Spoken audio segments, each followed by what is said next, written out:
Monsieur le maire, Porto-Novo hier et aujourd'hui, avec l'avènement de la rupture, quelle étude comparative en faites-vous?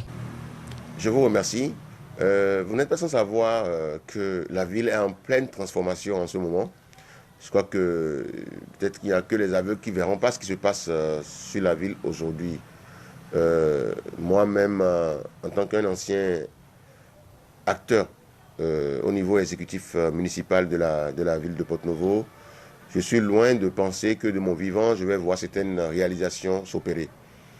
Et je profite de cela pour tirer un grand chapeau au chef de l'État qui a décidé de transformer complètement Porto-Novo et de la rendre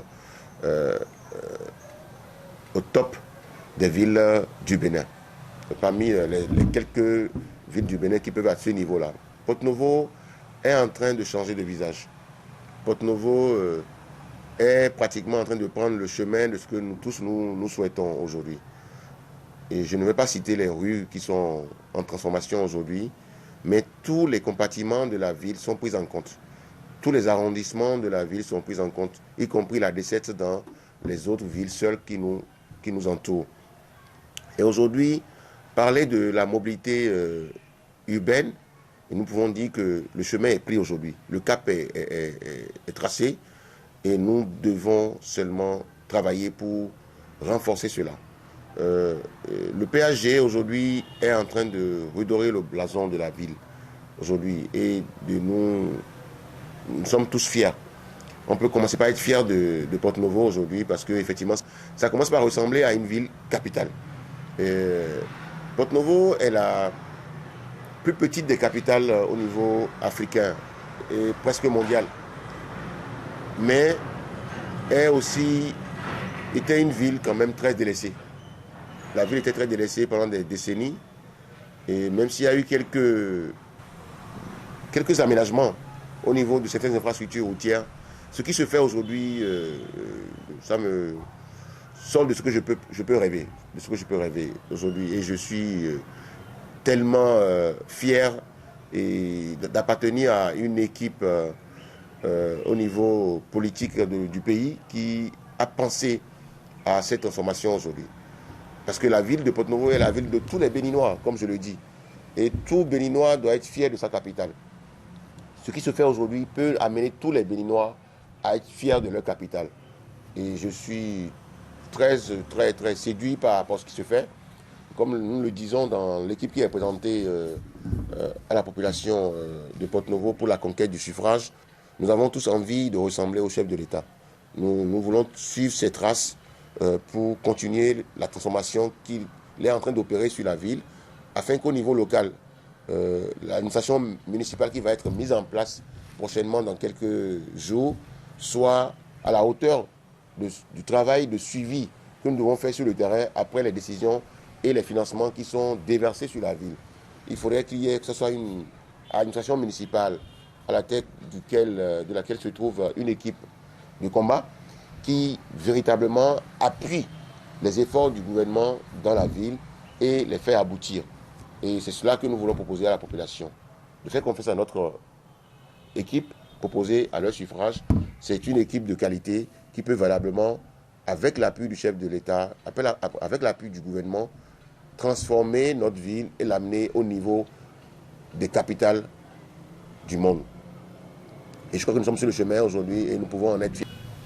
Monsieur le maire, nous savons que vous avez un carnet d'adresses très chargé parce que vous avez déjà d'expérience en matière de la décentralisation. Et en plus, vous avez parlé de la petitesse de la capitale Porto-Novo. Alors, quel combat comptez-vous mener pour l'agrandissement de la capitale que vous avez tant aimé, sans créer de conflit à l'interne? Je vous remercie. Comme je l'ai dit tout à l'heure, Porto-Novo est l'une des plus petites capitales au monde. L'agrandir aujourd'hui, ce n'est pas une décision d'un conseil municipal. Nous n'allons pas réveiller des conflits avec nos voisins, des communes voisines qui nous entourent. Nous allons plutôt aller dans le sens des politiques qui servent les populations de toutes les communes qui nous entourent. C'est une politique d'intercommunalité de qualité et négocier avec toutes les communes qui nous entourent Et nous pouvons embrasser plein de choses, hein, vous savez, au niveau intercommunal. Nous pouvons, avec les exécutifs des communes qui nous entourent, négocier ensemble avec le gouvernement ou soit avec d'autres partenaires des politiques de transport urbain qui servent nos communes avec beaucoup d'efficacité. Aujourd'hui, l'assainissement, tout ce qui est environnemental, assainissement et gestion des ordures, prise en compte dans le Grand Nokoué, qui est aussi une intercommunalité que je peux dire, mais c'est le gouvernement qui impulse les choses à ce niveau-là. Et ça doit nous servir aussi de boussole pour voir, avec les communes qui nous entourent, ce que nous pouvons faire ensemble. C'est tellement énorme ce que nous pouvons faire ensemble. Au niveau de la santé, nous pouvons avoir notre hôpital de zone, qui est par exemple la zone sanitaire à Guégué, Semek-Podji et Porto-Novo, qui avait choisi pour l'implantation de l'hôpital de zone aux environs de Louo, pour servir facilement à Guégué et Semek. On peut regarder si l'espace n'est pas suffisant, s'il faut aller voir dans la commune sœur de Semek-Podji d'autres espaces qui peuvent mieux servir cette zone sanitaire, pourquoi pas. Il y a aussi des choses qu'on peut développer avec les autres communes à Frankou et à Djara, au niveau transport, au niveau infrastructure sportive, plein de choses qu'on peut faire ensemble parce qu'une commune seule aujourd'hui ne peut pas se mettre dans ses enclos, ses limites territoriales pour dire qu'elle sert sa population. On ne peut pas le faire, ce n'est plus de mise aujourd'hui. Il faut penser grand. Et il y a des projets qui vont être proposés, par exemple à Porto-Novo, et que nous n'avons pas de superficie pour les abriter. Il faut facilement mettre de côté nos égos au niveau commune pour aller vers les communes sœurs et négocier avec eux ces genres de partenariats où elles-mêmes vont venir vers nous pour négocier certaines choses qu'on peut faire ensemble. Pourvu que ça serve nos populations et la population de la région. Nous devons penser région aujourd'hui et sortir de notre enclos communal pour le développement de nos populations. Monsieur le maire, si vous devez inviter les fils et filles de la capitale à vous accompagner, quel message d'exhortation aviez-vous à leur endroit? Merci. À leur endroit, nous disons, population de Porto-Novo, faites confiance au parti Bloc républicain.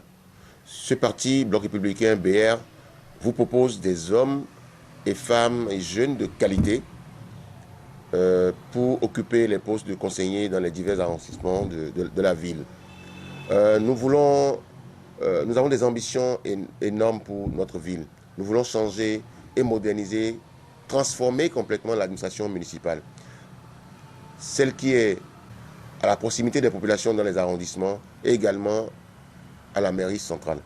Nous allons proposer une administration de qualité, gérée par des hommes également de qualité qui sont rompus à la tâche, dont la sélection est faite avec beaucoup de doigté.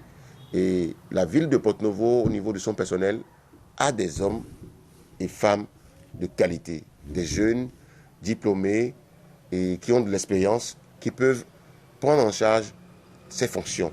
C'est à l'exécutif municipal prochain de savoir choisir les cadres d'encadrement de qualité qui sont actuellement membres du personnel de la mairie de Porto-Novo. Nous proposons moderniser cette administration à offrir à la population pour régler, en tout cas pour venir au service, qui vont se mettre au service de la population pour tous leurs besoins, au niveau état civil, au niveau technique, au niveau des travaux techniques de la ville, et également dans tous les services à la population que nous sommes chargés de faire, d'offrir à nos populations.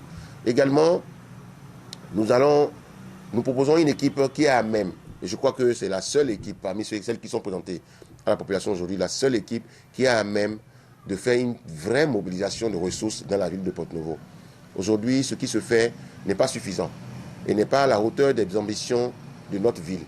Et il faut que notre administration et notre équipe dirigeante, à travers le conseil municipal, puissent avoir des gens qui, effectivement, peuvent aller à la mobilisation, à la vraie mobilisation des ressources, et non à la dilapidation de nos ressources à la tête de la ville.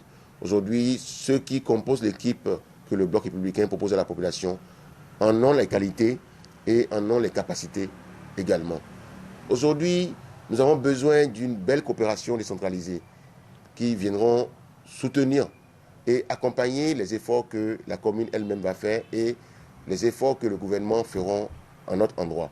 Et il nous faut aussi avoir des gens de qualité qui inspirent confiance aux partenaires, qui font confiance à Porte-Novo, qui inspirent confiance et qui sont à même d'exécuter avec beaucoup de qualité, beaucoup de doigté, beaucoup de rigueur les projets qui sont en cours, qui nous lient avec d'autres communes sœurs à l'extérieur. C'est de cela qu'il s'agit. Et également, nous voulons offrir à notre population des gens en qui ils seront fiers eux-mêmes de les représenter à l'interne, au niveau du pays et également à l'international, que ceux-là, c'est une vraie équipe qui vraiment représente la ville de Porte-Novo. Comme le dit des médiums qui peuvent gérer bien les ressources de la ville, qui peuvent aller chercher d'autres ressources ailleurs s'il n'en a pas suffisamment ici, et qui offrent des cadres rompus à la tâche pour servir notre population. C'est ce que le Bloc républicain propose à notre population et je leur demande de voter massivement le 17 mai pour cette liste et je crois qu'ils ne regretteront pas d'avoir fait confiance au Bloc républicain. Nous allons les servir et nous serons leur fierté.